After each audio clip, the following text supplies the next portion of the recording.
Ada banyak kasus, banyak isu yang menimpa Polri selama bertahun-tahun, tidak hanya dalam beberapa waktu belakangan ini. Semua isu, semua pembicaraan publik tentang Polri kurang bernada positif, tapi cenderung bernada negatif. Yang dikemukakan dan yang muncul ke publik adalah kekerasan polisi, perlakuan polisi, dan tindakan polisi yang cenderung menyalahgunakan kekuasaan kewenangannya dalam berbagai kasus. Ini PC Demokrasi pada channel YouTube Mahfud MD. Saya Superman Marzuki. Kali ini saya akan bicara tentang reformasi Polri, Polisi Republik Indonesia.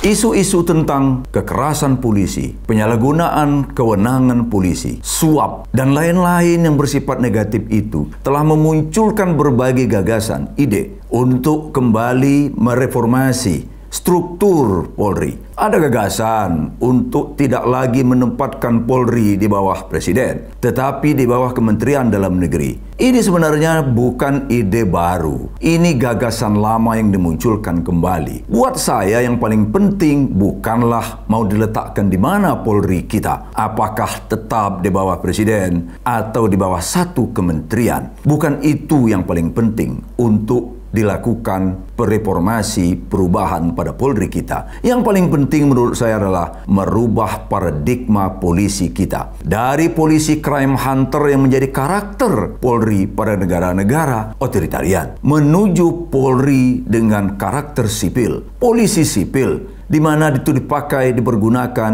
oleh negara-negara demokratis di berbagai negara di dunia ini. Polisi harus meninggalkan karakter crime hunter, pemburu kejahatan, karena tidak sejalan, tidak sesuai dengan prinsip demokrasi dan negara hukum yang sedang dibangun di Indonesia. Kemana arah yang harus dibangun adalah membangun polisi karakter sipil, yang disebut dengan sipil polis atau polisi sipil, dengan karakter menegakkan, menghargai nilai-nilai demokrasi, terbuka, proaktif, tidak arogan, dekat dengan rakyat. Inilah polisi yang sesungguhnya harus dibangun di Indonesia. Dimanapun di dunia ini, tidak ada polisi sukses kalau dia tidak menjadi bagian dari kekuatan rakyat dan rakyat tidak menjadi kekuatan dari polisi. Polisi kalau masih seperti Tom and Jerry dengan masyarakat, sampai kapanpun akan berjarak dan polisi tidak akan mendapatkan dukungan publik menjalankan tugas-tugas mereka. Yang penting diingat, yang penting diperhatikan oleh Polri, juga oleh masyarakat, kita semua. Kalau polisi kita masih kekeh dengan karakter crime hunter, maka polisi dan rakyat akan selamanya berjarak. Masyarakat tidak percaya, masyarakat takut. Nah, karena itu tidak bisa diharapkan masyarakat memberikan dukungan pada polisi. Jangan heran kalau polisi memburu kejahatan, bertanya pada publik, pada masyarakat, apakah ada penjahat, pelaku kriminal yang sembunyi di belakang rumah ibu, rumah bapak, rumah saudara. Rakyat akan jawab, tidak tahu Pak Polisi. Ketika ditanya, mengapa Anda menjawab tidak tahu? Masyarakat mengatakan, malas berurusan sama polisi, karena akan bikin repot. Ada semacam sindiran, kalau kamu kehilangan kerbau, jangan lapor pada polisi, karena kandang kerbaumu pun akan hilang. Ini satu perumpamaan yang negatif, yang sama sekali tidak menghargai polisi. Tetapi inilah resiko, biaya yang harus ditanggung oleh institusi Polri, karena tak kunjung mendatangkan kepercayaan publik pada polisi. Paradigma polisi sipil sebetulnya sudah ditegaskan di dalam konstitusi kita dengan mengatakan, menyebutkan polisi itu tugasnya melayani, mengayomi, melindungi. Baru yang terakhir menegakkan hukum. Jadi menegakkan hukum itu diletakkan bagian akhir dari tugas Polri. Kalau ini dipahami, dihayati, dan dijalankan oleh Polri secara konsisten, maka sesungguhnya polisi kita mulai menjalankan karakter sebagai polisi sipil. Polisi sipil itu berwatak protagonis. Kita ambil contoh Jepang yang mengembangkan sistem kepolisian dikenal di dunia dengan sistem Koban. Sistem kepolisian Koban ini telah menular menjadi sistem polisi yang ditiru di banyak negara.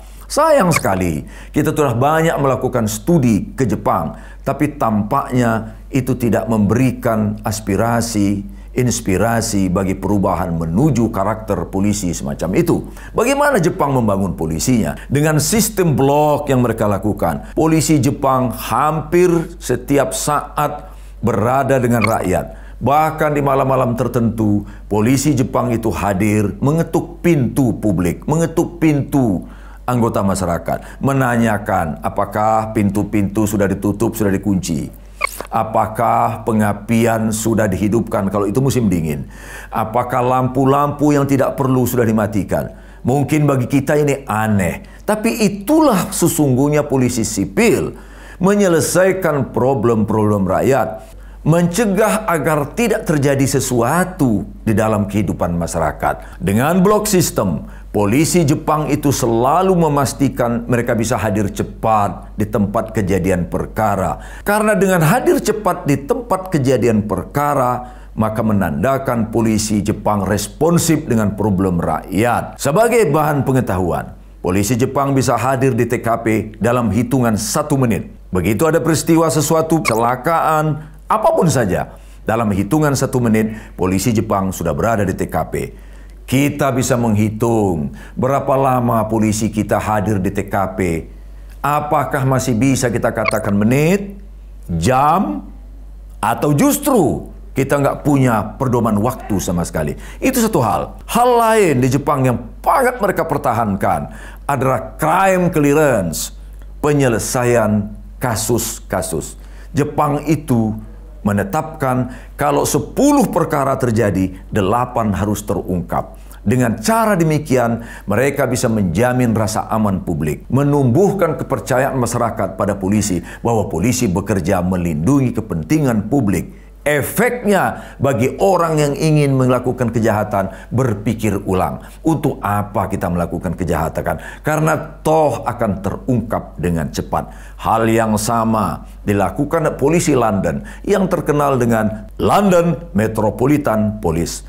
Serupa dengan di Singapura yang disebut dengan Neighborhood Police. Dengan semangat polisi sipil, negara-negara itu membangun kepolisiannya dengan sangat baik sehingga publik memberikan apresiasi dan kepercayaan yang begitu tinggi.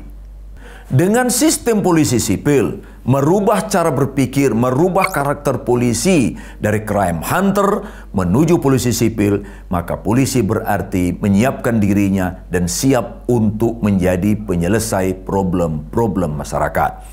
Kalau ini disetujui dan ditegakkan di Indonesia, perubahan besar harus terjadi. Apa perubahan besarnya? Jumlah polisi di Polsek harus lebih banyak. Jumlah anggaran di Polsek harus lebih banyak. Bukan nongkrong di Mabes Polri. Di Mabes Polri itu sedikit saja jumlah polisinya, pun anggarannya. Fokus konsentrasi anggaran dan polisi ada di polisi paling bawah. Karena merekalah yang 24 jam berhadapan dengan publik. Menjadi etalase dari polisi, itu adalah polisi di tingkat kepolisian sektor, bukan di Tronojoyo. Ini harusnya dipahami. Nah, apakah Indonesia mampu, bisa menjadi polisi sipil? Harusnya bisa. Kita ambil contoh Amerika. Sekalipun tidak sepenuhnya kita bisa contoh polisian Amerika itu. Tapi bagian yang positif layak kita apresiasi dan kita contoh. Amerika mengenal 911. Ada kucing nggak bisa turun dari atap rumah, nggak bisa turun dari pohon. Masyarakat telepon polisi, telepon 911, polisi datang membantu menurunkan kucing. Ibu hamil mau melahirkan, tidak ada yang bisa mengantar ke dokter, ke rumah sakit, telepon 911, polisi datang menyelesaikan persoalan. Saya berharap kita akan menjadikan polisi kita seperti itu. Kita sebenarnya, bangsa Indonesia, kepolisian sebenarnya pernah memiliki sosok polisi yang mencerminkan karakter paradigma protagonis. Polisi sipil adalah Pak Hugeng. Beliau telah mencerminkan itu dengan nilai-nilai kepolisian yang dia kedepankan, dengan tindakan dan perilaku yang dia munculkan, telah mencerminkan polisi sipil. Tetapi sayang sekali, warisan nilai karakter sifat Pak Hugeng tidak diinstitusionalisasi di kepolisian, dan bahkan kita rindu Hugeng-Hugeng daerah modern ini. Sampai sekarang kita belum tidak bisa memberikan contoh Hugeng-Hugeng baru di Polri kita. Mudah-mudahan ke depan polisi kita menyadari ini dan segera membalikkan keadaan agar tidak terlambat membuat polisi kita menjadi polisi sipil yang dicintai rakyat, yang dipercaya rakyat. Saya, Sportman Marzuki, terima kasih telah menyaksikan tayangan ini.